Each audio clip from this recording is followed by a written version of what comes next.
most men, we will love a woman. Even though a lot of women feel that men don't love women anymore like that, that's a lie. The same way I know there are women out here who really love a man. Yeah. But you have to be as such. Well, love is something that's earned. And love is a action as well as a emotion. Yeah. You know, because you show love just by saying it's good to see you. Because a lot of people don't get that. Yeah. You know, and I'm going to use the work structure to make my point with you, White Bread. Yeah. That's the same way you could have management at your job. And you know your boss, you may call your boss a bitch or a prick or whatever. Yeah. But to come to work and throw their weight around on you because their title allows them access to do that freely. But those same individuals go home, they have no say-so. You know, it's a trickle-down effect. And I want the society to shake out of this illusion. Well, because they have more real women. I heard this yesterday from a couple people in the comments up on one of the sites I was on, and they were saying that real women don't get a fair shake. That they feel that men only want to see a woman who's showing her body, shaking her ass, and putting herself on display for all to see. I'm here to tell you. Let me take my disguise off. I'm here to tell you that is not true. I don't know about other men. I can't speak for White Bread, but I like to open my gift. I like to unwrap my gift. Well, I can tell you why people feel that way. My opinion of why women feel that way is because social media. Let's see what's up here. Every man loves the chase. Don't ever think that the chase will ever stop, because if that was the case, men wouldn't cheat. Boys love the chase. Men love intelligence and conversations and a partner. The male, why must I be like that? Why must I chase the cat? It's nothing but the that's a biological. That's our biological need to. I'm just saying reproduce. That's at our biological level. We can't fix that. Every man is attracted to what he's attracted to. Yes. Every woman is attracted to what she's attracted to. Yes, it's called eye candy. Yeah, it's called eye candy. Yeah, baby, you like, well, damn. Shout out my boy back in Memphis. I like brain candy. Ooh-wee. I like brain candy. Everyone say he like brain candy. I do. Hey, ain't nothing wrong with that. I do. I love intelligent conversations. I really do. I love engaging with people. I love this is what we do. This is what we do, man. Okay, so we're just taping what we would normally be doing anyway. You know what I'm saying? So you know that I'm always about conversations and debates and learning things, and I learn things from people every day. Yeah. And that's how you acquire knowledge, and that's how you become a critical thinker. People have lost the ability to critically think in this country. I want to say this right here. And I'm just going to give a few suggestions. Yep. For my men and my women. Yep. For those of you who are married or looking to get married, or you're engaged, or you're just casual dating, hey, just keep it real. Listen. A person only got two choices. They going to either get with it or they going to quit it. So if you know that you have foundational rules that you play by, case in point, for my women and men, if you know that you work hard and you want somebody who goes to work just like you do, that's one. If you know that you want somebody who's clean and they wash their ass, that's two. If you know you want somebody who loves children because you have children and they may or may not, or you want to have children, that's three. You have to lay out your way. Or if you don't want to have children, be honest with the person, and don't lead them on because you're attracted to the person, but you know that they want to have kids. Don't be on. The biggest honest. Thing that I Keep can it say. Real. Listen, and I'm just giving you advice from experience. I had a marriage that ended because my wife passed away. I was married. I was with this woman for 21 plus years, and I can honestly say, and Wheat Bread was around us for a long time. We didn't argue. No. We didn't fight. We didn't. No. We just loved each other. We respected I mean, they were like the honeymooners. Yeah. She would say, how many times did she say she was going to They were stab me? honeymooners I'm going to slash stab Al you. Bundy Yeah, slash Al and Peg Bundy up in this time. We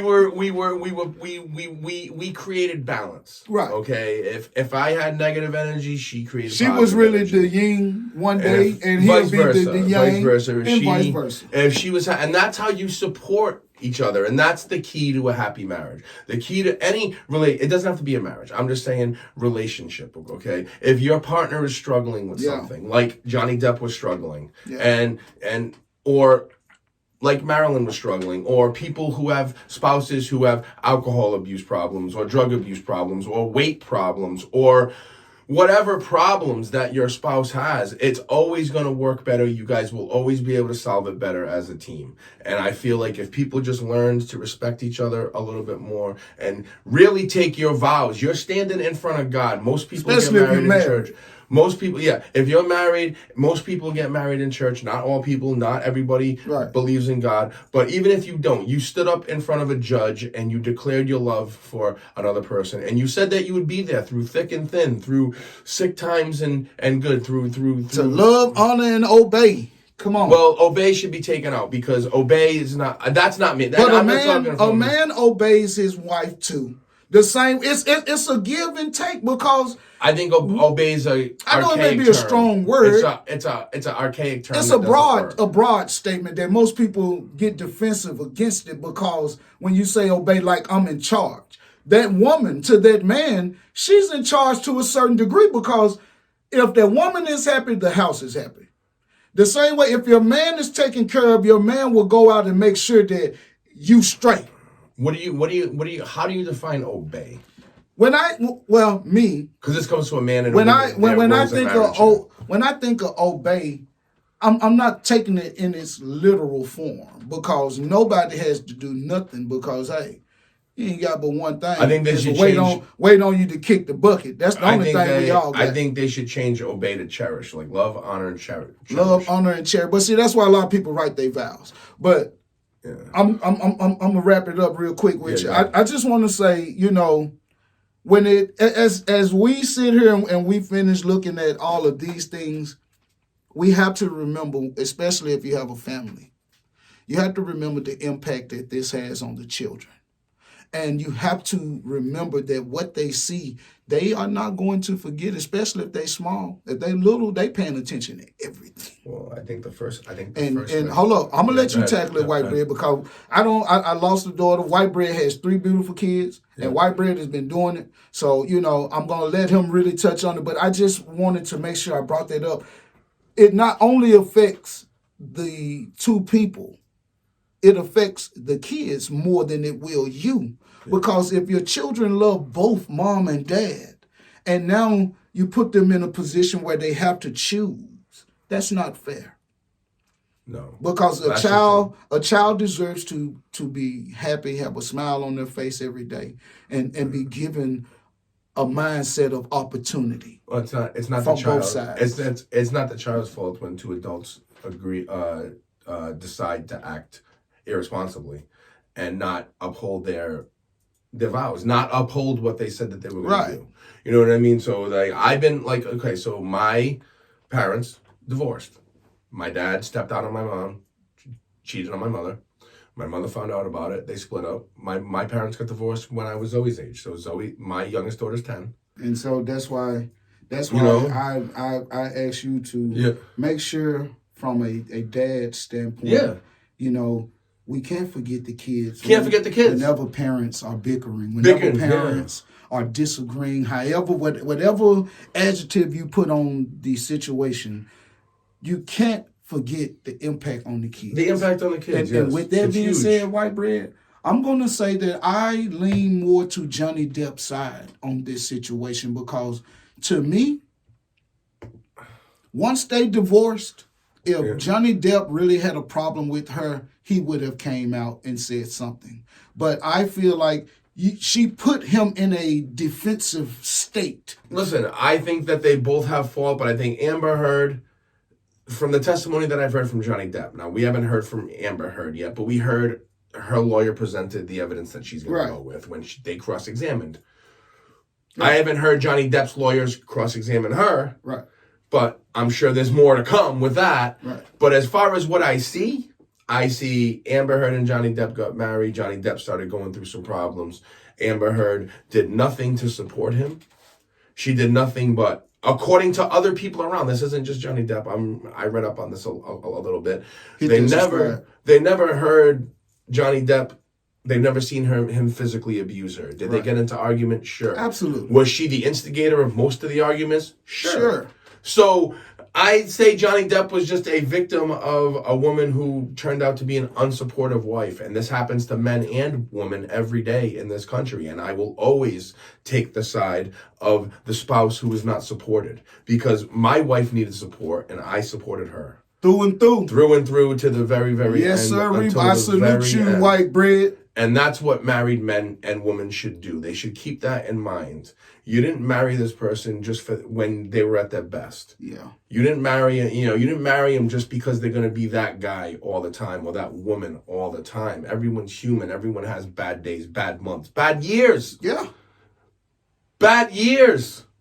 But you have to be able to see that person for who you first fell in love with. And I think if Amber Heard maybe did that and didn't throw so much gas on the Johnny Depp fire when he was going through some drug and alcohol abuse problems that he said himself, that's why I take his side, because he's accountable for his actions. Right. He is up there saying, yes, I did this. Yes, I assaulted the cabinets. Yes, I was acting out of control, but I never touched her. And let me say this, Yeah. because I'm over here, because what you're saying, and you got me thinking. Yeah. I also believe that Johnny Depp is a victim of a woman judging him instead of just loving him. Judging, yes. You know, we have to get out of that. If you are involved or what, we can't judge one another. Support. We have to be able to support each other, and if there is a difference, and you know that this is who you want, then you both are responsible to be able to sit down and find a common median to be able to always talk about it. Yeah. Let's see how close we can work it out. Yeah. It may not work out the first day after talking, the second day, but you cannot get mad when a person wants to talk about it, because nothing beats an understanding. Period. Everybody knows somebody who is in a toxic marriage. Yep. And they know people who are in a great marriage. You better tell it, white bread. Okay, there are examples of this. Everybody knows. I know couples. My wife's brother, Ryan, and his wife Heather, they are a great couple. They have each other's back. They respect each other. They have 5 kids. Yeah. They're a couple. I know other couples. A real team. A team. I know a lot of people who are like this. I also know a lot of people who maybe shouldn't be married or maybe shouldn't be together. We all know people that are like this. Yeah. So if you want to know, if you're growing up and you're not sure about how a woman should be treated, how a man should be treated, because you might not have that guy in your life, you might have that woman in your life, look to people who have successful relationships around you. Yes.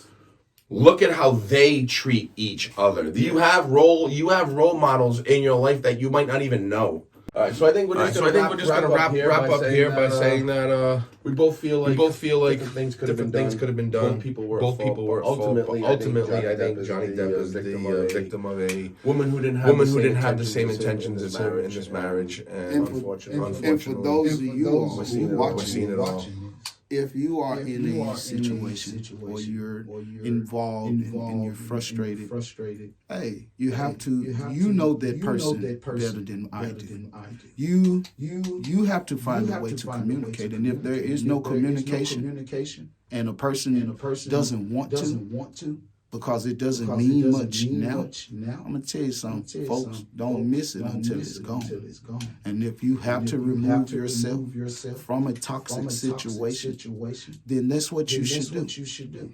Because everyone deserves to wake up every day and feel like that there's something waiting on them that's going to help better your life, and help make you smile, help make you feel important, help make you feel like you're living and you have a purpose. You know, and for that man and that woman, whomever you're dealing with, give each other purpose. And I think that you'll always be on the right path. Hey, thank y'all for tuning in. Let us know what you think about this. Let us know what your take is. I mean, we're just two people looking at what we can look at, reading some of the facts of the case and trying to wrap our heads around it. Ultimately, it's a dysfunctional Hollywood marriage that's subscribe, share. very guys. But like and subscribe if you like what you hear. Wheat and white bread are going to be back doing it again. We'll be checking in soon. Leave us a comment on topics that you want to talk about. We are all about interacting with the crowd. So leave us a comment and we'll be checking in.